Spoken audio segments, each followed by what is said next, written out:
Hello दोस्तों, स्वागत है आपका घटना चक्र जी के चैनल पर। आज के वीडियो में UP triple S C junior assistant का जो एग्ज़ाम होने वाला है उससे रिलेटेड ही वीडियो रहेगा। और इस वीडियो में प्रैक्टिस सेट के माध्यम से आपको जितना भी जूनियर असिस्टेंट का सिलेबस है, जो भी पूछा जाता है अभी देख लीजिए। जैसे कि इसमें पूछा जाता है, हिंदी के क्वेश्चन रहते हैं 20 क्वेश्चन, जीएस से रिलेटेड रहते हैं 20 क्वेश्चन, 20 अंक के ही रहते हैं। और सामान्य जानकारी हो गया, कंप्यूटर के 20 क्वेश्चन होते हैं। और जो यूपी जीके है हमारा, उससे भी 20 क्वेश्चन होते हैं 20 नंबर के।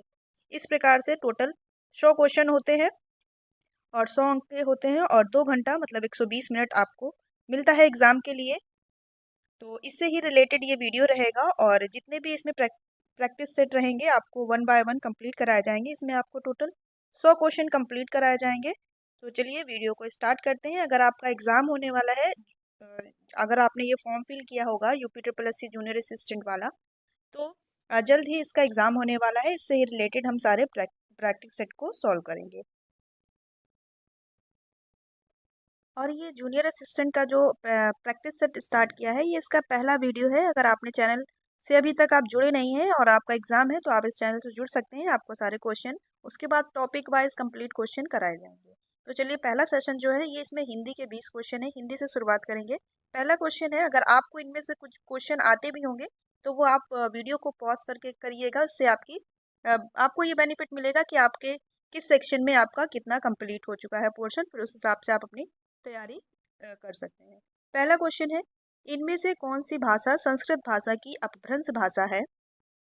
तो संस्कृत भाषा की अपभ्रंश भाषा कौन सी हो जाएगी? जैसे कि इसका क्रम रहता है हिंदी भाषा का, संस्कृत, पाली, प्राकृत, अपभ्रंश, अवहट्ट, हिंदी करके रहता है। तो उस हिसाब से संस्कृत भाषा की अपभ्रंश भाषा विकसित कौन सी है भाषा इसमें? तो राइट आंसर हो जाएगा इसका ऑप्शन नंबर बी, पाली भाषा है, जो कि संस्कृत भाषा की अपभ्रंश भाषा है। नेक्स्ट क्वेश्चन है, लिपि किसे कहते हैं? तो लिपि किसे कहते हैं? लिखित ध्वनि संकेतों को लिपि ही कहते हैं। तो ऑप्शन नंबर इसका बी करेक्ट हो जाएगा। किसे लिपि कहते हैं? जो लिखित ध्वनि संकेत होते हैं उसको ही लिपि कहते हैं। तो राइट आंसर हो जाएगा ऑप्शन नंबर बी। अगला क्वेश्चन है, तीसरा है, वर्णों की एक से अधिक बार आवृत्ति किस अलंकार में होती है? तो जब आप अलंकार पढ़ते हैं उसमें काफी प्रकार के अलंकार होते हैं, शब्द अलंकार और अर्थालंकार, दो भेद होते हैं। उसके अंतर्गत सारे अलंकार बटे हुए होते हैं। इसमें पूछ रहा है, वर्णों की एक से अधिक बार आवृत्ति किस अलंकार में होती है? तो अलंकार में होती है तो अनुप्रास अलंकार में होती है। जैसे कि एग्जाम्पल के लिए, तरिणी, तनुजा, तट, तमाल, तरुवर, बहुत छाए, तो उसमें ता वर्ण की आवृत्ति बार बार हो रही है, तो अनुप्रास अलंकार हो जाएगा। जैसे चारु चंद्र की चंचल किरणें, चा वर्ण, इसमें जो चा वर्ण है ये एक से अधिक बार आया है, तो इस प्रकार से इसमें अनुप्रास अलंकार हो जाएगा। फिर अगला क्वेश्चन है, सोहत ओढ़े पीठ पट श्याम सलोने गात, मनो नीलमणि शैल पर आतप परियो प्रभात। प्रस्तुत पंक्तियों में कौन सा अलंकार है? इसमें भी आपको अलंकार बताना है। तो इसमें तो पहले आपको आपने कभी पढ़ा हो, हिंदी ग्रामर पढ़ा ही होगा। तो इसका एक नॉर्मल ट्रिक भी होता है कि अगर जिसमें मनो मानो, जैसे ये लिखा है मनो, मनो मनहु, जनो जनहु, है ना, इस प्रकार का शब्द मिल जाता है तो वो उत्प्रेक्षा अलंकार के अंतर्गत आ जाता है। अब अगर हम इसके डिटेल में जाने तो उत्प्रेक्षा अलंकार में क्या होता है, उपमेय में उपमान की संभावना को व्यक्त किया जाता है। जैसे इसमें बताया जा रहा है कि इन पंक्तियों में जो बताया जा रहा है, पीताम्बर मतलब पील सोहत ओढ़े पीठ पट श्याम सलोने ज्ञात, इसमें कृष्ण जी की तुलना जो है ये किससे की जा रही है? नीलमणि शैल, शैल मतलब नीलमणि पर्वत पर जो प्रभात कालीन सूर्य की धूप की किरण पड़ती है उससे करी जा रही है। तो इसमें उपमेय में उपमान की संभावना व्यक्त की जा रही। मनो मतलब मानो, मानो कि शैलमणि पर्वत पर उनकी सूर्य की किरणें पड़ रही हैं। तो इसे आपको ये ट्रिक आपको याद रखना है, मनहु मनो जनहु जानो करके जब शब्द मिल जाएगा तो वो उत्प्रेक्षा अलंकार हो जाएगा। ठीक है, ऑप्शन नंबर इसका डी सही हो जाएगा। फिर नेक्स्ट क्वेश्चन देखेंगे, प्रतिमान शब्द में समास है। तो प्रतिमान शब्द में कौन सा समास है? तो इसमें राइट आंसर हो जाएगा, प्रतिमान शब्द में अव्ययी भाव समास है। ऑप्शन नंबर इसका बी करेक्ट हो जाएगा, क्योंकि यहाँ पर उपसर्ग लगा है ना, इसकी पहचान भी होती है अव्ययी भाव समास की, कि इसमें पहला जो आपका शब्द आएगा, इसमें शब्द क्या, शब्द नहीं मतलब कि जो ये वर्ड आएगा इसमें आपका उपसर्ग दिखेगा। अगला क्वेश्चन देखेंगे, आनंद घर आया, थोड़ी देर रुका और चला गया। इस वाक्य में उचित विराम चिन्ह कौन सा है? तो विराम चिन्ह बताना है। आनंद घर आया, थोड़ी दूर रुका और चला गया। इस वाक्य में उचित विराम चिन्ह कौन सा होगा? तो आनंद घर आया, यहाँ पर एक कॉमा लगेगा। अब क्वेश्चन ये है कि कॉमा को हिंदी में क्या बोलते हैं? तो कॉमा को हिंदी में बोलते हैं अल्प विराम, ये वाला। तो ऑप्शन नंबर इसका सी राइट हो जाएगा। और अर्ध विराम क्या होता है? अक्सर स्टूडेंट को अल्प विराम और अर्ध विराम में कंफ्यूजन रहता है। अर्ध विराम होता है इंग्लिश में जिसको हम सेमी कॉलन बोलते हैं, कि यहाँ पॉइंट रहता है, बिंदी रहती है और नीचे कॉमा रहता है, जैसे कि ये और ये हो जाता है आपका अर्ध विराम। प्रश्न चिन्ह सबको पता है, उपविराम ये होता है। ठीक है, तो राइट आंसर इसका हो जाएगा अल्प विराम। ठीक है, अगला क्वेश्चन देखेंगे। और ये ठहराव के, जैसे कि आनंद घर आया, फिर हल्का सा ठहराव हुआ, थोड़ी देर रुका और और चला गया। तो जब थोड़ा सा ठहराव आएगा तो हम क्या यूज करेंगे? अल्प विराम। जहाँ पूरा, ये इसको क्या कहते हैं? इसको पूर्ण विराम कहते हैं, सेंटेंस खत्म हो जाता है। चलिए अगला क्वेश्चन देखेंगे। स्वर संधि का उदाहरण है। तो स्वर संधि का क्या उदाहरण है? इसमें आपको बताना है स्वर संधि, जैसे कि 5 संधि 3 प्रकार की होती है: स्वर संधि, व्यंजन संधि और विसर्ग संधि। इसमें पूछ रहा है स्वर संधि कौन सी है? तो जो ऑप्शन दिए गए उनमें से राइट आंसर हो जाएगा ऑप्शन नंबर ए, अन्वय। अन्वय कौन सी, किस प्रकार की संधि है? तो अन्वय हो जाएगा आपका यर संधि के अंतर्गत आएगा। अनु प्लस अय, कैसे बने इसको हम अगर लिखेंगे तो किस प्रकार से लिखेंगे? अनु प्लस अय, है ना, इस प्रकार से लिखेंगे। तो ये स्वर संधि के अंतर्गत, जैसे स्वर संधि के भी 5 होते हैं: गुण संधि, विसर्ग संधि और यड़ संधि, अयादि संधि और दीर्घ संधि, वृद्धि संधि। तो स्वर संधि भी 5 प्रकार की होती है। तो ऑप्शन नंबर ये राइट हो जाएगा, अन्वय। फिर अगला क्वेश्चन है, निम्नलिखित में से किसके अंतर्गत नियुक्ति, छुट्टियों की स्वीकृति तथा पद वृद्धि आदि की सूचनाएं दी जाती हैं? तो किसके अंतर्गत दी जाती हैं? कार्यालय आदेश के अंतर्गत। ये पत्राचार का जो चैप्टर होता है उसके अंतर्गत का क्वेश्चन है। तो राइट आंसर हो जाएगा ऑप्शन नंबर डी। फिर नेक्स्ट क्वेश्चन देखेंगे, क्वेश्चन नंबर 9 है, कारक के भेद कितने होते हैं?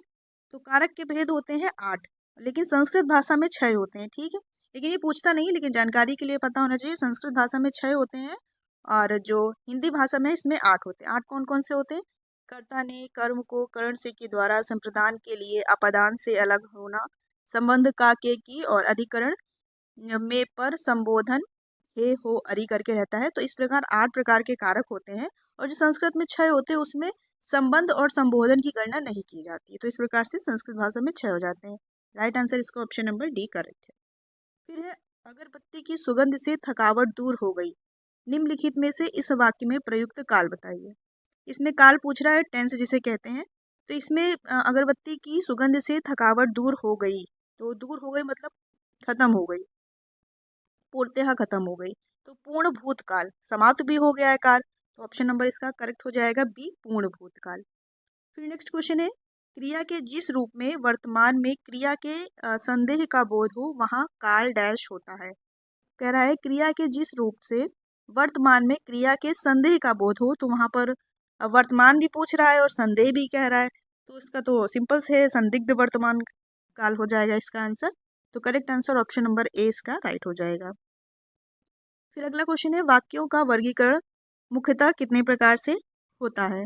तो जो वाक्यों का वर्गीकरण है ये 2 प्रकार से होता है। राइट आंसर इसका ऑप्शन नंबर ए हो जाएगा। अगर बात करें वाक्यों का वर्गीकरण, तो 2 दृष्टि से देख सकते हैं। एक तो होता है रचना की दृष्टि से और एक होता है अर्थ की दृष्टि से। जो रचना की दृष्टि से है तो ये 3 प्रकार से इसका 3 प्रकार से वर्गीकरण किया जा सकता है। जैसे कि कौन कौन से होता है? 3 होता है इसमें, बता दे रहे हैं आपको। सरल या साधारण वाक्य, और मिश्र वाक्य होता है, और एक संयुक्त वाक्य होता है। और जो अर्थ के आधार पर हम बांटते हैं तो वो 8 प्रकार से होता है। जैसे कि विधिवाचक, निषेधवाचक, आज्ञावाचक, पढ़ा होगा आप लोगों ने हिंदी ग्रामर में, प्रश्नवाचक और विस्मयादि, इच्छावाचक, संकेतवाचक। इस प्रकार से इसमें ये नहीं पूछा है वाक्यों के कितने प्रकार होते हैं। तो वाक्यों के प्रकार तो अगर इसमें पूछा जाएगा वर्गीकरण, तो वर्गीकरण वाक्य का, जैसे कि ये वाक्य है, वाक्य 2 प्रकार में बांटा जा सकता है, एक रचना में और एक अर्थ में।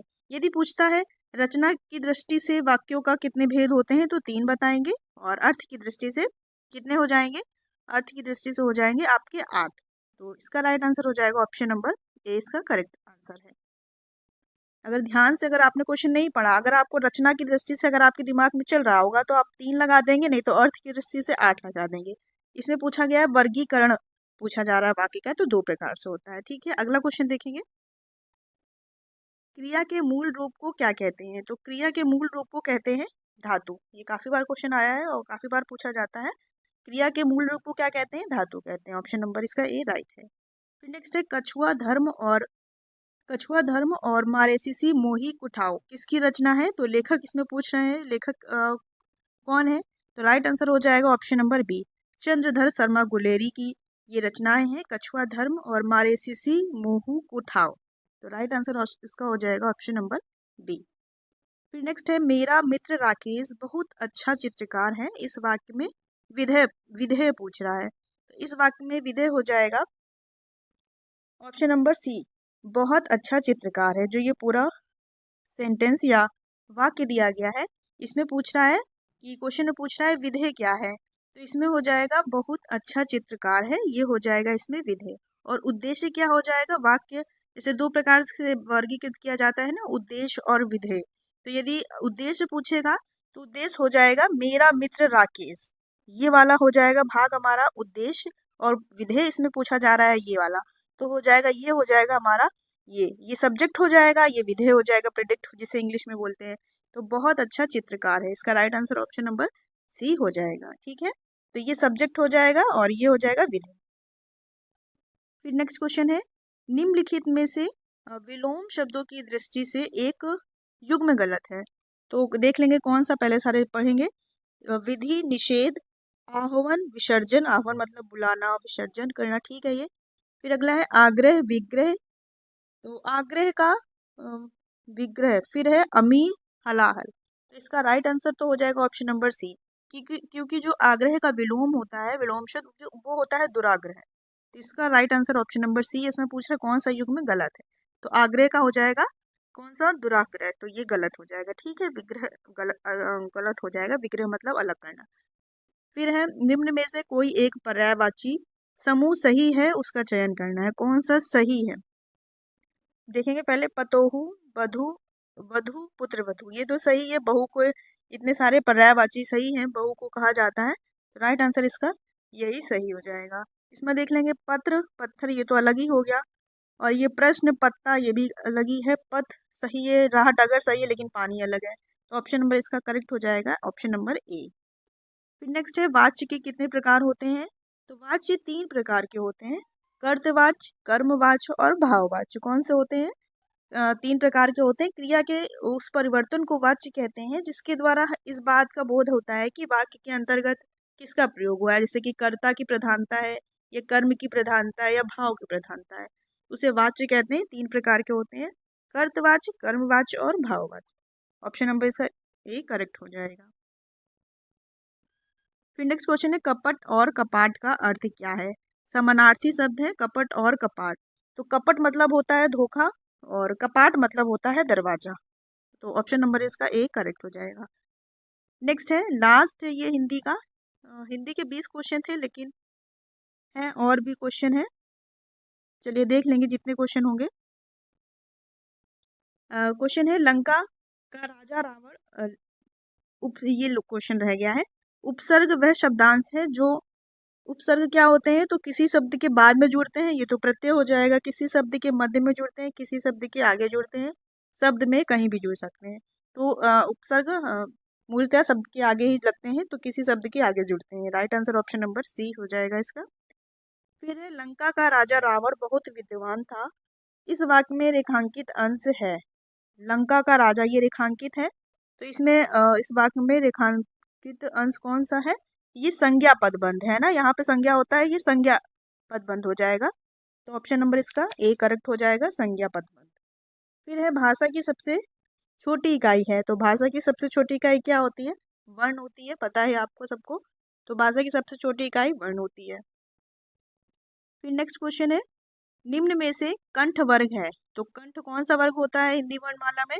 तो शुरुआत का जो होता है का, खा, गा, घा, ये तो पता ही होगा सबको, लेकिन इसमें पूछ रहा है इसमें का, खा, गा, घा है ही नहीं, तो हो जाएगा आ, बड़ा आ, और हा और विसर्ग, ये भी कंठ के अंतर्गत आता है। राइट आंसर इसका कौन सा हो जाएगा? ऑप्शन नंबर बी हो जाएगा। ठीक है, 23वां का हो जाएगा, क्या हो जाएगा? बी हो जाएगा। फिर अगला क्वेश्चन देखेंगे। इसके आप फिर से देख लीजिए, कंठ वर्ग में जो आएगा का आपका आ जाएगा का, खा, गा, घा वाला, अड़ा वाला, और छोटा आ भी होता है। अगर ऑप्शन में नहीं है तो बता दे। छोटा आ, बड़ा आ और हा और विसर्ग। ठीक है, ये किसके अंतर्गत आएंगे? कंठ में। फिर है कौन सी ध्वनि महाप्राण है? कौन सी ध्वनि महाप्राण है? ऑप्शन में है खा, घा, ज और झ। तो ऑप्शन के हिसाब से हो जाएगा इसमें ऑप्शन नंबर सी करेक्ट हो जाएगा, जा। जा आपने अल्प प्राण और महाप्राण हिंदी ग्रामर में पढ़ा होगा, उसमें ही है ये। तो जा है जो हमारा महाप्राण में है। जैसे आपने अगर ये का वर्ग होता है, ये और ये चा वर्ग है, ये टा वर्ग है, ता वर्ग है। इस तरह जब है तो यहाँ पर 1 2 3 4 5 करके होता है, तो दो देखा होगा आपने, अगर आप हिंदी ग्रामर की ट्रिक में देखेंगे तो 2 और 4 वाला जो लाइन होती है वो महाप्राण के अंतर्गत आती है, और 1 3 5 ये हो जाता है आपका अल्प प्राण, और 2 और 4 हो जाता है आपका महाप्राण। वो आपने जब पढ़ा होगा पूरा चार्ट के हिसाब से, तो उसमें आता है। अगला क्वेश्चन देखेंगे, बिना पलक झपकाए के लिए एक शब्द होगा। वाक्यांशों के लिए एक शब्द है, बिना पलक झपकाए के लिए एक शब्द हो जाएगा निर्मिस। हो जाएगा, क्या हो जाएगा? निर्निमेष, निर्निमेष। ऑप्शन नंबर इसका डी करेक्ट हो जाएगा। फिर अगले क्वेश्चन में आपका एक गद्यांश दिया हुआ है। ये इजी होता है, इसमें आप पूरा गद्यांश पढ़ेंगे। जब आपको टेलीग्राम पे आपको ये पीडीएफ देंगे तो आप उसमें गद्यांश पूरा पढ़ेंगे। फिर उसके बाद इसमें नीचे 4 5 क्वेश्चन है, तो ये इजी हो जाते हैं, आप पढ़ के अच्छे से कर सकते हैं। और ये 5 क्वेश्चन ये फ्री के नंबर होते हैं, इसमें 5 क्वेश्चन पाँचों सही हो जाते हैं अधिकतर। तो ये इसको स्किप करते हैं क्योंकि इसके लिए पूरा पैसेज पढ़ना पड़ेगा।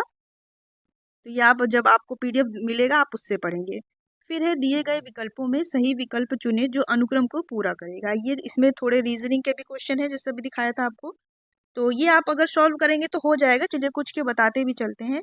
46 41 35 30 डैश, यहाँ आपको बताना है क्या आएगा, और 19 है, 13 है। अगर आपने रीजनिंग भी पढ़ा होगा तो भी कर ले जाएंगे इसमें। इसमें देखिए माइनस हो रहा है 11। फिर चलिए इसको छोड़ते हैं, इसमें देखते हैं, इसमें भी -11 हो रहा है। 41 से 30 माइनस हो रहा है 11 का। फिर यदि देखा जाए तो फिर यहाँ पर 30 से 19 -11 हो रहा है। तो इसमें भी जब -11 हो रहा था, 35 में भी अगर हम -11 करेंगे तो हो जाएगा 24। ऑप्शन नंबर इसका बी करेक्ट हो जाएगा, 24 इसका। दो सीरीज बन रही हैं और 11 11 डिक्रीज हो रहा है, तो ऑप्शन नंबर इसका बी सही है। फिर इसमें है दी गई आकृति में कितने त्रिभुज हैं, त्रिभुजों की संख्या बतानी है। तो इसमें त्रिभुज हो जाएंगे, एक तो ये है, 2 3 4 5 6 और ये वाला 7। आप जब करेंगे तो हो जाएगा, तो इसमें बी ऑप्शन सही है, 7 इसमें त्रिभुज बन रहे हैं। फिर है किसी निश्चित कूट भाषा में 415 का अर्थ है मिल्क इज हॉट, और 18 का अर्थ है 18 का अर्थ है हॉट सूप, और 895 का अर्थ है सूप इज टेस्टी। तो कौन सी संख्या टेस्टी शब्द को दर्शाएगी? इसमें आपको टेस्टी का कोड बताना है। तो जैसे इसको ऐसे करते हैं, जैसे इसमें 415 है, पहले देखेंगे कॉमन। 415 इसमें मतलब एक कॉमन ये है और एक इसमें कॉमन है। तो इसमें देखेंगे मिल्क इज हॉट, इसमें क्या कॉमन है? इसमें तो हमें एक कॉमन मिल गया। और मिल्क इज हॉट और हॉट सूप, तो हॉट को काट दीजिए, हॉट हटा दीजिए, और इससे एक हटा दीजिए क्योंकि एक हमको मिल गया है। फिर क्या है? फिर देखेंगे 895 और ये वाला 8 जो 18 वाला बचा था, ये 8 सूप का हो गया क्योंकि इसमें लास्ट सूप ही बचा है, तो 8 का सूप हो जाएगा। तो फिर यहाँ से भी 8 को हम सूप से डिकोड करके काट सकते हैं। फिर है इसमें अ, इसमें एक कट चुका था ऊपर वाले में। फिर है इस हमें कॉमन दिख रहा है, इस किस में है? इस ऊपर वाले में है और इस लास्ट वाले में भी है। तो 95 बचा है और इधर भी 5 बचा है, तो 5 को हम डिकोड कर देंगे इससे, है ना, 5 को डिकोड कर देंगे इससे। फिर क्या बचा हमारा? फिर इसमें पूछ रहा है टेस्टी। टेस्टी को कौन सा कोड दर्शाया जाएगा। तो इसमें बचा है 9, हमारे पास अभी 9 बचा हुआ है। तो फिर उस हिसाब से राइट आंसर क्या हो जाएगा, टेस्टी का क्या हो जाएगा, डिकोड 9 हो जाएगा। इस प्रकार से इसको कॉमन करके कट कर लेते हैं, फिर जो बचता है वो उसका डिकोड हो जाता है। फिर है कौन सा एक निष्कर्ष नीचे दिए गए कथन का निश्चित रूप से अनुसरण करता है। सभी कुत्ते बंदर हैं। तो सभी जो कुत्ते हैं ये बंदर हैं, बंद कर दिया बंदर, कुत्तों को बंदरों में बंद कर दिया घेरे में। फिर कोई बंदर बिल्ली नहीं है, तो बिल्ली हमारी यहाँ हो जाएगी, कोई बंदर बिल्ली नहीं है, नहीं है ना, ठीक है। फिर अब निष्कर्ष दिया है कोई कुत्ता बिल्ली है, कोई कुत्ता बिल्ली है, कोई कुत्ता बिल्ली है तो नहीं है, कट कर दिया। फिर है बी है कोई बिल्ली कुत्ता नहीं है, कोई बिल्ली कुत्ता नहीं, ये बात सही है, दोनों अलग अलग है।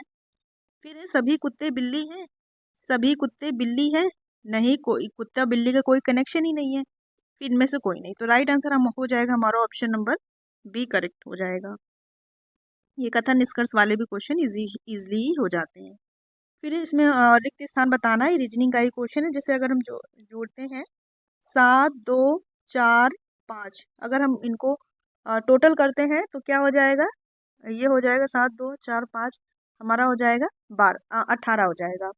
इसको जोड़ो 8, 9, 10, 8, 9, 10, 11, 12, 13, 14, 15, 16, 17, 18, ये भी 18 की सीरीज है, तो ये भी 18 की सीरीज है। तो राइट आंसर इसका क्या हो जाएगा, ऑप्शन नंबर डी। ठीक है, 6 यहाँ पर फिल कर देंगे तो ये भी 18 पूरा टोटल काउंट हो जाएगा।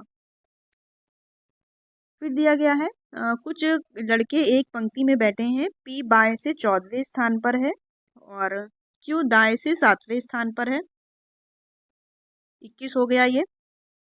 और यदि 4 लड़के पी और क्यू के मध्य है, 4 यहाँ हो गए तो 4 और ऐड कर लीजिए, तो पंक्ति में कुल लड़के पूछ रहे हैं, ये तो इजी क्वेश्चन है, तो इसका राइट आंसर हो जाएगा ऑप्शन नंबर सी, 21 और 4 टोटल कितने व्यक्ति हो जाएंगे उस पंक्ति में, 25।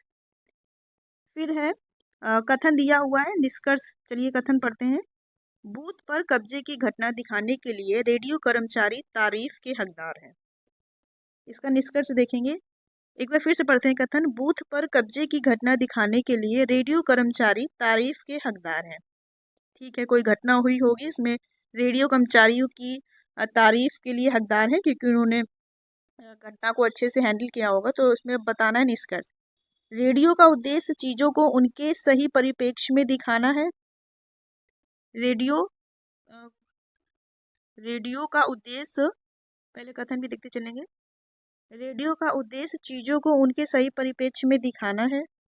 फिर है बूथ पर कब्जे की घटना में शामिल लोगों को पहचान लिया गया, उन पर कानूनी कार्रवाई की जाएगी। कथन हमको ऐसा देखना है कि कथन के अनुरूप ही निष्कर्ष हो, जो कथन से रिलेटेड हो वही चीजें हमें निष्कर्ष में छाटनी है। तो रेडियो का उद्देश्य चीजों को उनके सही परिप्रेक्ष्य में दिखाना है, यही तो मेन चीज है कि बूथ पर कब्जे की घटना को दिखाना, और यही चीज है रेडियो का जो उद्देश्य है, चीजों को उनके सही परिप्रेक्ष्य में दिखाना, तो ये तो सही है। फिर बूथ पर कब्जे की घटना में शामिल लोगों की पहचान लिया गया है, वो तो बात की घटना है, जो मेन बात कथन की हो रही है उसी से रिलेटेड हमारा निष्कर्ष होना चाहिए। अब उसको पकड़ लिया गया है, उनके विरुद्ध कार्रवाई की जाएगी, कानूनी कार्रवाई की जाएगी, वो बात की बात है। तो जो हमारा कथन से मैच खा रहा है निष्कर्ष, वो ऑप्शन नंबर मतलब ये जो पहला है, तो ये इस हिसाब से हमारा राइट आंसर हो जाएगा, केवल निष्कर्ष पहला ही अनुसरण करता है। चलिए अगला क्वेश्चन देखेंगे। दिए गए शब्दों को तार्किक क्रम लॉजिकल ऑर्डर में लिखना है, और दिया गया है पेड़, पुस्तक, कागज और जिल्द साजी। तो अगर हम क्रम की बात करेंगे तो इसका राइट आंसर हो जाएगा ऑप्शन नंबर डी। कैसे हो जाएगा, पहले पेड़ होगा, फिर उससे कागज बनेगा, फिर पुस्तक बनेगी, फिर उसकी जिल्द साजी हो जाएगी, तो ऑप्शन नंबर इसका डी करेक्ट हो जाएगा। फिर है ये ब्लड रिलेशन वाला क्वेश्चन है, ये आप खुद से करिएगा और फिर इसका वैसे आंसर हो जाएगा, आंसर बता देते हैं, इसका आंसर हो जाएगा ऑप्शन नंबर डी, भांजी। अब आप इसको, जैसे आपने रीजनिंग पढ़ी ही होगी, आपने पहले भी एग्जाम दिए होंगे तो रीजनिंग तो पढ़ी होगी, इसमें ये चैप्टर भी पढ़ा होगा काफ़ी बार, हर बार एग्जाम में तो इससे तो क्वेश्चन आते ही है, तो आप इसको खुद से सॉल्व कीजिएगा क्योंकि इसमें हो नहीं पाएगा। फिर ये है अमन, रोहित, मतलब क्रम से जो बैठक व्यवस्थीकरण होता है, इसको भी आप कर लेंगे, इसको भी खुद से पढ़ के कीजिएगा। और इसका राइट आंसर हो जाएगा ज्ञात नहीं किया जा सकता, बता दिया है। आप अगर आप पेन और कॉपी लेके बैठे होंगे तो आप इसको सॉल्व कीजिएगा, तो इसका आंसर जो भी निकलेगा, लेकिन इसका जो राइट आंसर ऑप्शन नंबर इसका डी करेक्ट हो जाएगा। ठीक है, ज्ञात नहीं किया जा सकता। फिर नेक्स्ट है, दी गई प्रश्न आकृति का सही प्रतिबिंब चुनना है। तो इसको छोटा कर देते हैं इमेज को। ये इसमें पूछ रहा है दर्पण, अगर यहाँ ये इसमें जल प्रतिबिंब है, नीचे है तो जल प्रतिबिंब का पूछेगा, और अगर यहाँ पर ऐसे दिया रहता है तो ये हमारा समतल दर्पण होता है, तो वो पूछा जाता है।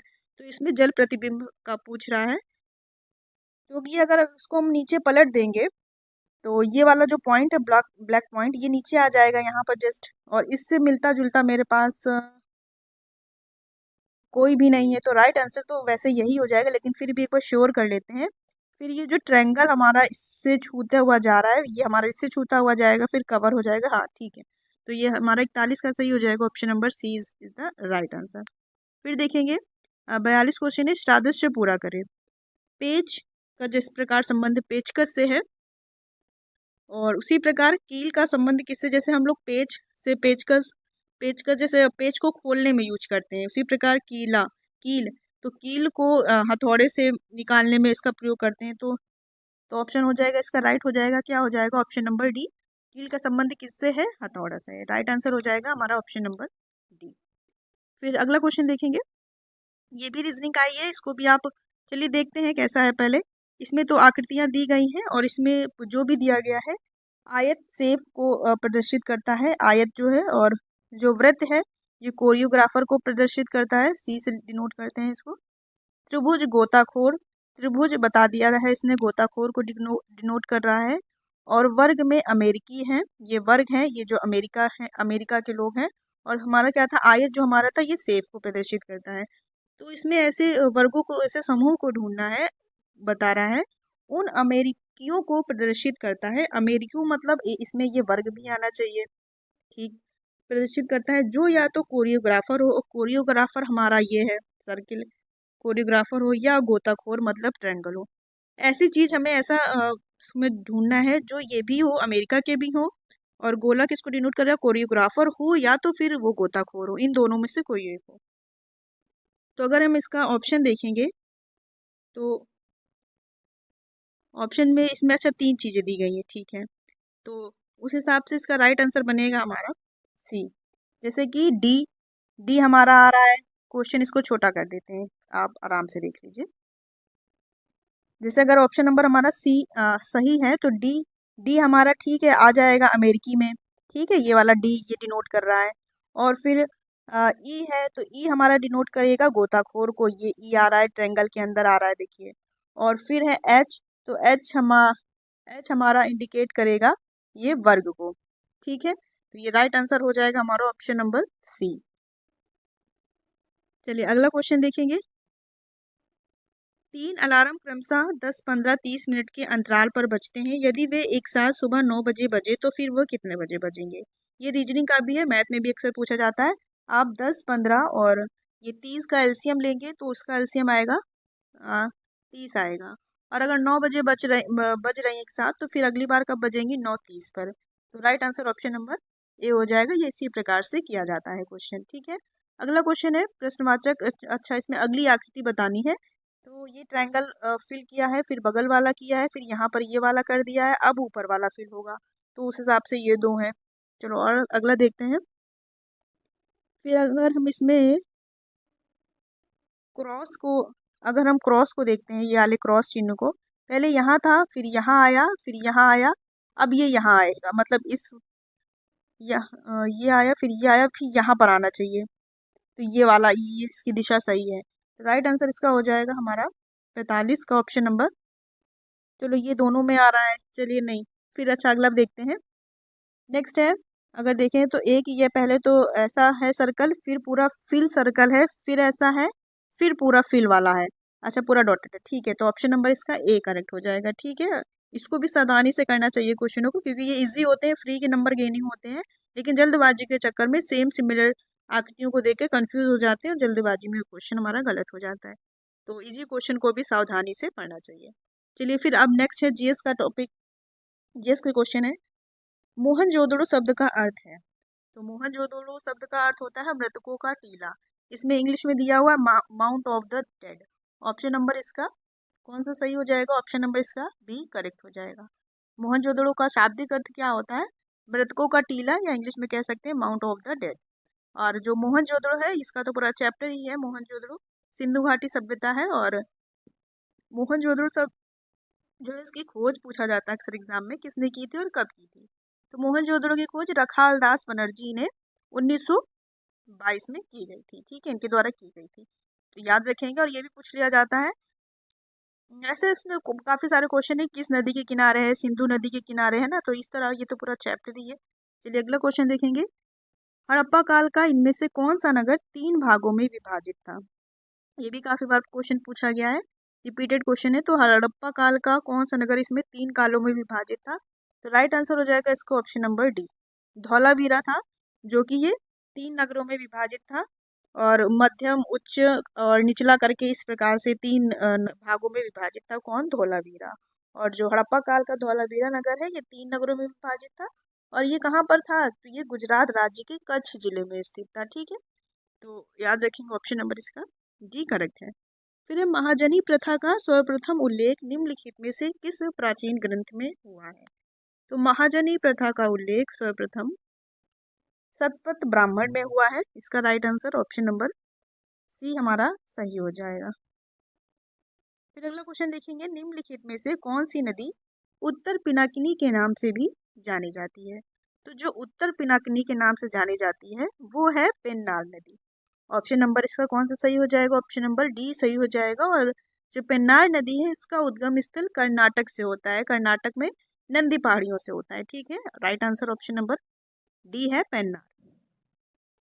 फिर अगला क्वेश्चन है, निम्नलिखित में से किस नदी का समागम अरब सागर में होता है? मतलब कहाँ पर अंत होती है, उसकी गिरती कहाँ पर है? तो कौन सी नदी है इसमें से जो अरब सागर में मिल जाती है जाके?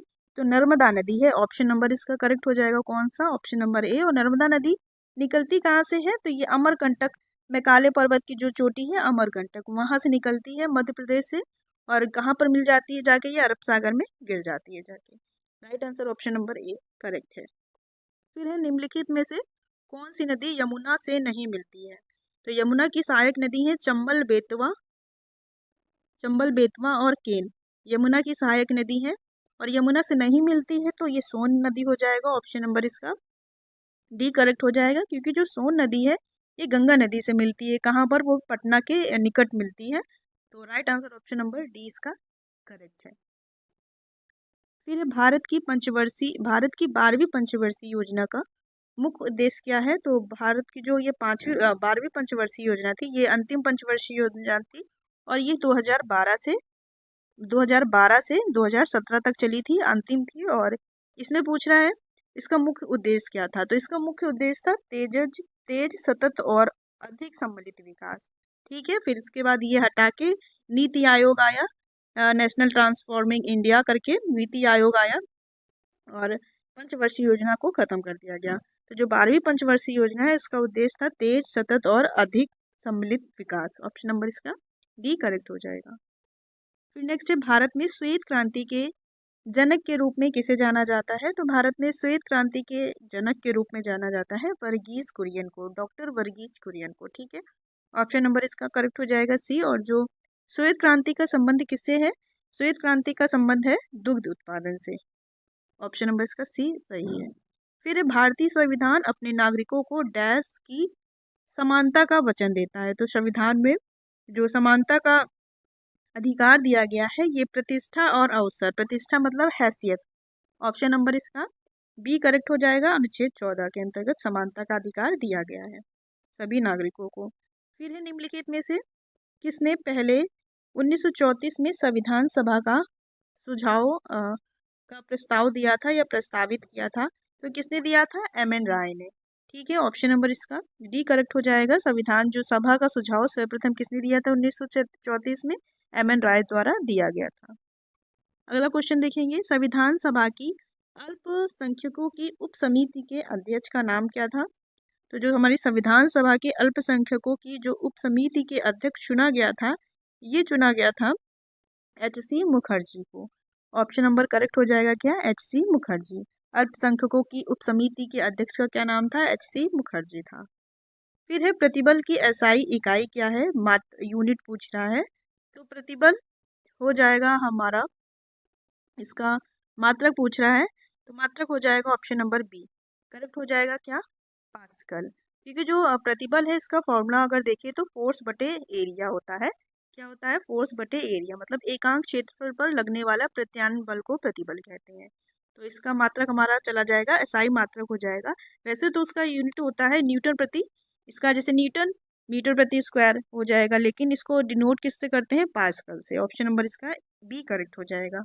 फिर है दबाव का SI यूनिट क्या है? तो दाब या दबाव का ये भी हो जाएगा लंबवत बल F बराबर उसका पृष्ठीय क्षेत्रफल। दबाव का भी हो जाएगा, क्या इसका भी हो जाएगा? पास्कल हो जाएगा। ऑप्शन नंबर इसका करेक्ट क्या हो जाएगा? सी इसका भी हो जाएगा। इसका भी SI यूनिट पास्कल में जाएगा दाब का। फिर है जो पराध्वनिक गति का मापांकन किस इकाई से होता है? जो पराध्वनि क्या होती है? जो पैरासोनिक ध्वनियाँ होती है, पैरासोनिक साउंड होता है, स्पीड, सॉरी ध्वनि नहीं कह रहे इसमें, जो पैरासोनिक स्पीड होती है उसको मापन किस इकाई से किया जाता है? तो उसका मापन होता है मैक से। किससे होता है? मैक से। ऑप्शन नंबर इसका बी करेक्ट हो जाएगा, मैक। और जो हर्ट्ज होता है यह आवृत्ति का मात्रक होता है। नॉट किसका होता है? नॉट होता है समुद्री जहाज की जो गति की को मापा जाता है। रिएक्टर तो पता होगा, भूकंप, जो भूकंप मापते हैं वो रिएक्टर से मापते हैं। तो right answer option number B correct है। फिर अगला क्वेश्चन है अवमूल्यन का अर्थ क्या है? तो अवमूल्यन का अर्थ होता है अन्य देशों की मुद्रा की तुलना में घरेलू मुद्रा का मान कम करना, डिवैल्यूएशन जिसे कहते हैं। अन्य देशों की मुद्रा की तुलना में अपनी जो अपने देश की मुद्रा है उसको, उसका जो घरेलू मान मुद्रा का मान है वो कम हो जाता है, अवमूल्यन कहलाता है। ऑप्शन नंबर करेक्ट हो जाएगा सी। फिर है अगस्त 2023 में कौन सा राज्य Ayushman Bharat digital mission Microsoft की शुरुआत करने वाला देश का पहला राज्य बन गया? तो ये नहीं कि 23 है, ये 23 लास्ट क्वेश्चन है, अगस्त के जैसे क्वेश्चन है। जब क्वेश्चन आते हैं करंट अफेयर को तो पिछले एक साल से आते हैं, तो ऐसा नहीं कि हमें 23 का भी नहीं पढ़ना है, मिड 23 से 24 तक पढ़ना रहता है। तो इसका राइट आंसर हो जाएगा ऑप्शन नंबर सी, मिजोरम है, जो कि आयुष्मान भारत डिजिटल मिशन की माइक्रोसॉफ्ट की शुरुआत करने वाला ये देश का पहला राज्य बन गया है। ठीक है, ऑप्शन नंबर सी करेक्ट है, मिजोरम। फिर है अगला क्वेश्चन, वर्ष 2023 की US ओपन चैंपियनशिप में महिला एकल वर्ग का टूर्नामेंट या खिताब किसने जीता? तो ये जीता कोको गफ ने। ऑप्शन नंबर क्या राइट हो जाएगा इसका? कोको गफ। ऑप्शन नंबर ए हो जाएगा। और ये टेनिस खिलाड़ी है कोको गफ, इन्होंने आरेला जो सबलेंका प्लेयर है इनको हराकर ये जीता है। और पुरुष के वर्ग की बात यदि की जाए तो सर्बियाई खिलाड़ी हैं, सर्बिया के नोवाक जोकोविच, उन्होंने ये खिताब जीता है। फिर नेक्स्ट है किस देश ने फीफा महिला विश्व कप 2023 का खिताब जीता है? तो ये किसने जीता है? स्पेन ने जीता है। ठीक है, ऑप्शन नंबर इसका क्या राइट हो जाएगा? बी करेक्ट हो जाएगा। और स्पेन ने जीता है, लेकिन पूछा जाए यदि किसको हरा कर जीता है तो इंग्लैंड को हरा कर जीता है। ठीक है, इंग्लैंड को पराजित करके जीता है। और जो स्पेन है ये पहली बार महिला विश्व कप का खिताब जीता है, इसलिए इम्पोर्टेंट हो सकता है। ठीक है, फिर महाराष्ट्र सरकार द्वारा स्थापित पहले उद्योग रत्न अवार्ड से निम्न में से किसे सम्मानित किया गया? तो रतन टाटा जी को सम्मानित किया गया। इम्पोर्टेंट क्वेश्चन रह सकता है क्योंकि ये हाल ही में निधन हुआ है, इनको अवार्ड से सम्मानित भी किया गया है, तो ये इम्पोर्टेंट हो सकता है। Right answer option number C हो जाएगा। फिर भारत का पहला 3D मुद्रित डाकघर कहाँ पर बनाया गया है? तो भारत का पहला ये 3D मुद्रित डाकघर बनाया गया है हमारा बेंगलुरु में। ऑप्शन नंबर इसका करेक्ट हो जाएगा डी, बेंगलुरु में। फिर है विश्व कंप्यूटर साक्षरता दिवस कब मनाया जाता है? ये भी काफ़ी बार एग्जाम में क्वेश्चन आता है। तो 2 दिसंबर को मनाया जाता है। वह व्यक्ति जो कंप्यूटर का इस्तेमाल करता है उसे क्या कहते हैं? तो उपयोगकर्ता कहते हैं, यूजर कहते हैं। ऑप्शन नंबर राइट हो जाएगा इसका, ऑप्शन नंबर ए। फिर है IC जो इंटीग्रेटेड सर्किट होती है कि वर्गीकरण का आधार है। तो जो IC होती है इनके वर्गीकरण का आधार होता है इनकी संख्या के हिसाब से, ट्रांजिस्टरों की संख्या के अकॉर्डिंग इनका वर्गीकरण किया जाता है। और जो IC होती है ये मुख्यतः 5 प्रकार की होती हैं। कौन कौन सी होती है? पूछ लिया जा सकता है, कभी बता दे रहे हैं। SSI स्मॉल स्केल इंटीग्रेशन, एक फिर अगली होती है MSI, ये हो जाती है मीडियम स्केल इंटीग्रेशन, फिर होती है LSI, ये L है LSI, फिर होती ये हो जाती है लार्ज स्केल इंटीग्रेशन, फिर होती है VLSI, ये हो जाती है वेरी लार्ज स्केल इंटीग्रेशन, फिर होती है अगली ULSI, यू से क्या डिनोट करेंगे, इसमें हो जाएगा अल्ट्रा लार्ज स्केल इंटीग्रेशन। ठीक है, तो ये चिप होती है। तो ये 5 प्रकार की होती है। इसमें क्वेश्चन था IC के वर्गीकरण का आधार, तो ये ट्रांजिस्टरों की संख्या को अकॉर्डिंग होता है। ऑप्शन नंबर इसका ए करेक्ट हो जाएगा। फिर अगला क्वेश्चन है, एक निबल कितने बिटों के बराबर होता है। तो जो हमारा एक निबल है ये होता है 4 बिट्स के बराबर। ऑप्शन नंबर ए राइट हो जाएगा। नेक्स्ट है, सॉफ्टवेयर बग को ठीक करने के लिए प्रयुक्त प्रोग्राम को क्या कहते हैं। जो सॉफ्टवेयर बग मतलब गंदगी से आप रिलेट कर सकते हैं। सॉफ्टवेयर बग को ठीक करने के लिए प्रयुक्त जो प्रोग्राम होता है उसे हम क्या कहते हैं, उसे कहते हैं पेज। जो सॉफ्टवेयर में जो त्रुटियां हो जाती हैं, जिसे कह सकते हैं ईरर होती है, उसे हम बग कहते हैं, या गंदगी को मतलब नॉर्मल आम भाषा में, लेकिन जो कंप्यूटर की भाषा है उसमें ईरर कहेंगे, ईरर ज़्यादा सूटेबल रहेगा। और इनको ठीक करने के लिए जो उपयोग में आने वाला प्रोग्राम है उसे क्या कहते हैं, प्रोग्राम कहते हैं। ठीक है, सॉफ्टवेयर बग को ठीक करने के प्रोग्राम को कहते हैं bug. Option number C correct है। फिर है, माइक्रोसॉफ्ट विंडोज़ क्या है। तो जो माइक्रोसॉफ्ट विंडोज़ है ये एक ऑपरेटिंग सिस्टम है। क्या है, ये एक प्रकार का ऑपरेटिंग सिस्टम है। ऑप्शन नंबर ए करेक्ट है। फिर नेक्स्ट है, विंडोज़ 10 सिस्टम में खुले हुए एप्लीकेशनों के बीच स्विच करने के लिए, स्विच मतलब इधर से उधर करने के लिए, इनमें से कीबोर्ड की शॉर्टकट या शॉर्ट कीज पूछ रहा है। जैसे सिस्टम में हम काफ़ी सारे प्रोग्राम एक साथ खोल लेते हैं, हर टैब में अलग अलग चीज़ खोलते हैं। अगर हमें इधर से इधर जाना है तो उसके लिए शॉर्टकट पूछ रहा है। तो ये इसके लिए शॉर्टकट हम यूज करते हैं ऑल्ट टैब। ऑल्ट टैब से जैसे हमको इस वाले फाइल में काम है और इस वाले फाइल में काम है, तो हम ऑल्ट टैब करके एक बार इसमें जा सकते हैं, फिर ऑल्ट टैब दोबारा दबाएंगे तो फिर इसमें आ सकते हैं। ये दो खुली है, ये तब तक टच नहीं होंगी जब तक हम इनको नहीं छोड़ेंगे। तो इसका शॉर्ट कीज हो जाता है ऑल्ट टैब। इन दोनों को बीच में हम बीच बीच में स्विच कर सकते हैं।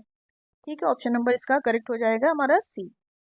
फिर अगला क्वेश्चन है, एक सोर्स प्रोग्राम है। तो सोर्स प्रोग्राम क्या होता है, राइट आंसर इसका हो जाएगा ऑप्शन नंबर सी। ये एक उच्च स्तरीय भाषा में लिखे हुए प्रोग्राम को मशीनरी भाषा में रूपांतरित करती है। इसे क्या कहते हैं, सोर्स प्रोग्राम। ऑप्शन नंबर इसका सी करेक्ट है। फिर है, कंप्यूटर हैकर है। आजकल तो कंप्यूटर हैकर्स और सिस्टम हैकर्स काफ़ी मात्रा में चलते रहते हैं। तो इसमें पूछा जा रहा है, कंप्यूटर हैकर्स हैं तो एक व्यक्ति जो व्यक्तिगत लाभ के लिए दूषित इरादे मतलब गलत इरादों से कंप्यूटर सुरक्षा का पालन नहीं करता है, या तो कह सकते हैं उसके सिस्टम के साथ छेड़छाड़ कर देता है। दूषित इरादे मतलब गलत इरादों से, तो ऑप्शन नंबर बी इसका सूटेबल हो जाएगा आंसर। चलिए अगला क्वेश्चन देखेंगे, थोड़े ही क्वेश्चन बाकी हैं, कंप्यूटर के हैं क्वेश्चन, उसके बाद यूपीजी के भी क्वेश्चन रहेंगे, उसके बाद खत्म हो जाएंगे, 100 क्वेश्चन कंप्लीट हो जाएंगे। फिर है, सफारी है। तो सफारी क्या है, तो सफारी हो जाएगा हमारा एक वेब ब्राउज़र है। और ये किसका है, ये एप्पल कंपनी का है वेब ब्राउज़र सफारी।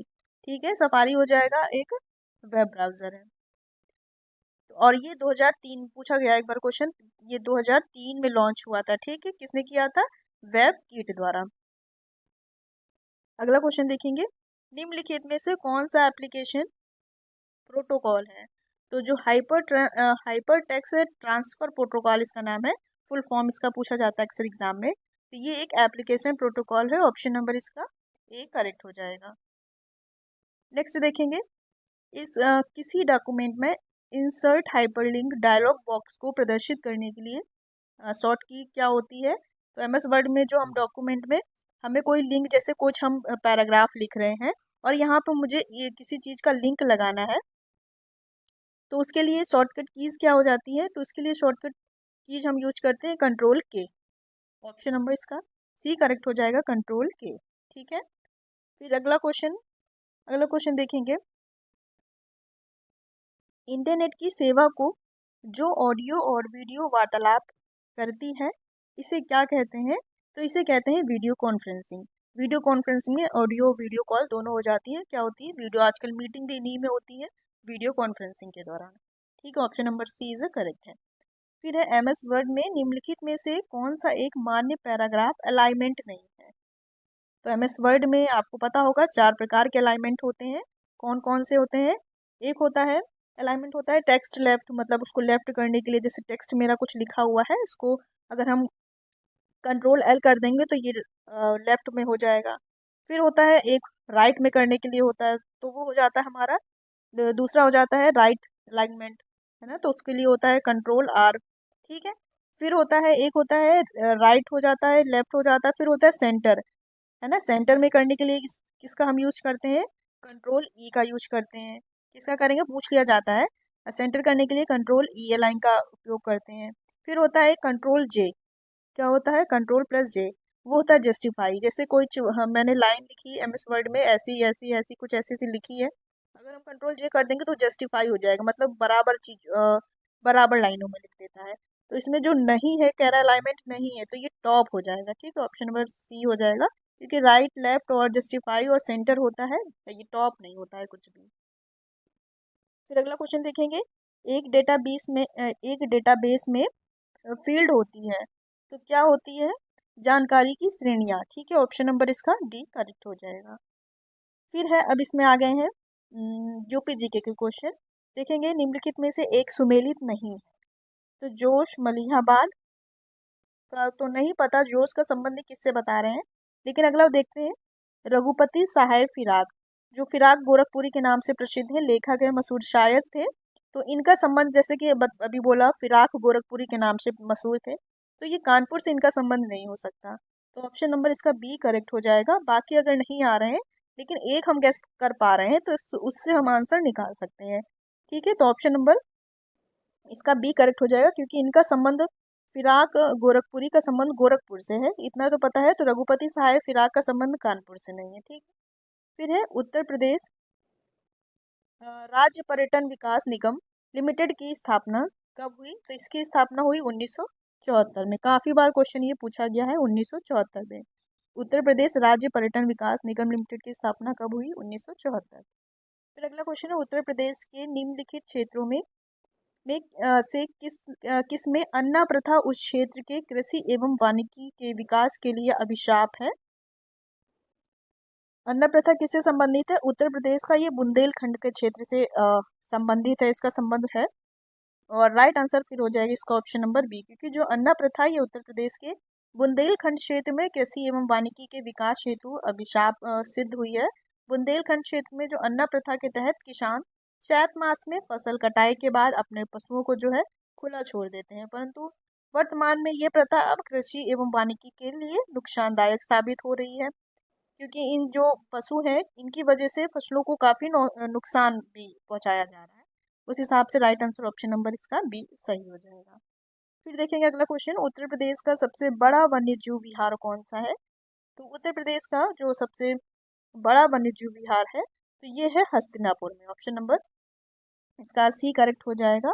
हस्तिनापुर वन्य जीव विहार है, जो कि मेरठ में है, और इसका क्षेत्रफल की बात की जाए तो 2073 वर्ग किलोमीटर बड़ा है। तो आप इसका क्षेत्रफल जरूर याद रखेंगे। स्थापना 1986 में हुई थी। और जो सबसे छोटा है ये झांसी ललितपुर के नजदीक है, महावीर वन्य जीव अभ्यारण्य, जो कि सबसे यूपी का सबसे छोटा है। फिर है उत्तर प्रदेश में किसान समृद्धि आयोग का गठन किस वर्ष हुआ? तो ये हुआ 1917 में। किसान समृद्धि आयोग का गठन कब हुआ? 1917 नहीं, सॉरी, 2017 में, क्योंकि जो किसानों की आय दुगनी करने के लिए ये यूपी सरकार द्वारा 2017 में किसान समृद्धि आयोग का गठन किया गया। फिर अगला क्वेश्चन है, अर्जुन बांध नहर से उत्तर प्रदेश का लाभान्वित जिला कौन सा है? जो अर्जुन बांध है ये पता होना चाहिए पहले कि यही कहाँ है। तो ये महोबा जिले के चरखारी में अर्जुन नदी पर ही बना हुआ है अर्जुन बांध, और महोबा में है, तो महोबा और हमीरपुर के बगल का ही डिस्ट्रिक्ट है, तो उसको वही जिला लाभान्वित होगा। तो ऑप्शन नंबर इसका डी करेक्ट हो जाएगा। कौन सा जिला लाभान्वित हो जाएगा? हमीरपुर हो जाएगा। फिर नेक्स्ट है, राष्ट्रीय राजमार्ग विकास परियोजना के उत्तर दक्षिण तथा पूर्व पश्चिम गलियारे मिलते हैं, कहाँ मिलते हैं? झांसी में। ऑप्शन नंबर इसका बी करेक्ट हो जाएगा। अगला है, कार्तिक एक लोक नृत्य है। कार्तिक एक लोक नृत्य है कहाँ का लोक नृत्य है? ये बुंदेलखंड क्षेत्र का है, बुंदेलखंड एरिया का। ऑप्शन नंबर ए करेक्ट हो जाएगा। कहाँ का है? तो कार्तिक लोक नृत्य हो जाएगा हमारा बुंदेलखंड से संबंधित। ठीक है, इसमें किस प्रकार से, जैसे इसमें जो नर्तक होते हैं ये कृष्ण और गोपी बनकर नृत्य करते हैं, रासलीला करते हैं, रासलीला टाइप का करते हैं। और जो अवध के लोग हैं ये कलाबाजी नृत्य और पूर्वांचल के लोग नटवरी करते हैं। ठीक है, इस प्रकार से अलग अलग चीजों में विभाजित है ये सब चीजें। चलिए अगला क्वेश्चन देखेंगे। निम्नलिखित युग्मों में से कौन सा सही सुमेलित नहीं है? तो अगर हमें कुछ नहीं आ रहा है तो यदि हम मिर्जापुर को लेके चले तो मिर्जापुर में तो कजरी प्रसिद्ध है, तो बिरहा ये गलत हो जाएगा। ये मिलान बाकी पता हो ना पता हो लेकिन मिर्जापुर के लिए श्योर है। मिर्जापुर में जो प्रसिद्ध गायक गाया जाता है ये कजरी है, तो ये बिरहा तो संबंधित नहीं लग रहा है। तो ऑप्शन नंबर सही हो जाएगा हमारा सी, क्योंकि जो बिरहा है ये भोजपुरी में गाया जाने वाला, जो उत्तर प्रदेश का हमारा पूर्वी क्षेत्र है यहाँ के लिए प्रसिद्ध है ना। और मिर्जापुर के लिए, मिर्जापुर में गजरी गाई जाती है, तो ऑप्शन नंबर इसका सी करेक्ट है। फिर देखेंगे मेले दिए गए हैं, तरफ जिले दिए गए हैं, संबंधित बताना है। इसमें पूछ रहा है, अच्छा इसमें कूट दिया होगा नीचे, ठीक है। तो देवी पाटन मेला ये कहाँ पर होता है? तो ये होता है बलरामपुर में। कहाँ पर? बलरामपुर में। फिर है काम्पी या काम्पिल मेला भी होता है, इसको पूरा नाम काम्पिल भी कहा जाता है, तो ये फरुखाबाद में होता है। ठीक है। बटेश्वर पशु मेला होता है, ये आगरा में होता है। ठीक है। ददरी मेला है, ये बलिया में होता है। ठीक है। अब इसका मिलान कर लेंगे, पहले का दूसरा है तो ये है। ठीक है। और दूसरे का, हाँ ठीक है। ऑप्शन नंबर इसका क्या हो जाएगा करेक्ट? इसका answer number option number C correct है। ठीक है। फिर अगला क्वेश्चन देखेंगे। उत्तर प्रदेश में राज्य उच्च शिक्षा परिषद कब स्थापित की गई थी? तो उत्तर प्रदेश में राज्य उच्च शिक्षा परिषद की स्थापना की गई थी 1995 में। ठीक है। ऑप्शन नंबर इसका सही हो जाएगा बी। चलिए अगला क्वेश्चन है। उत्तर प्रदेश में प्रथम विकलांग विश्वविद्यालय स्थापित किया गया। मोस्ट इंपॉर्टेंट क्वेश्चन है, काफी बार आपको अपने वीडियोस में बताया भी है।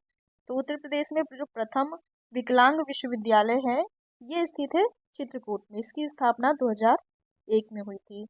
और अभी जो हाल ही में 2023 का जो ज्ञानपीठ पुरस्कार मिला हुआ है राम भद्राचार्य, जो संस्कृत विद्वान है राम भद्राचार्य, और एक मिला है गुलजार जो उर्दू कवि हैं, लेकिन जो हम राम भद्राचार्य की बात कर रहे हैं इनके ही नाम पर ही है।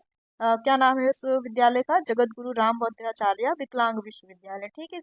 स्थापना इंपॉर्टेंट है, ये यूपी का पहला प्रथम विकलांग विश्वविद्यालय है। 2001 अगस्त 2001 में इसकी स्थापना हुई थी। ठीक, याद रखेंगे। ऑप्शन नंबर इसका बी करेक्ट है। और जो राम भद्राचार्य गुरु हैं, जगत गुरु, यही इस विश्वविद्यालय के जीवन पर्यंत के कुलपति भी हैं।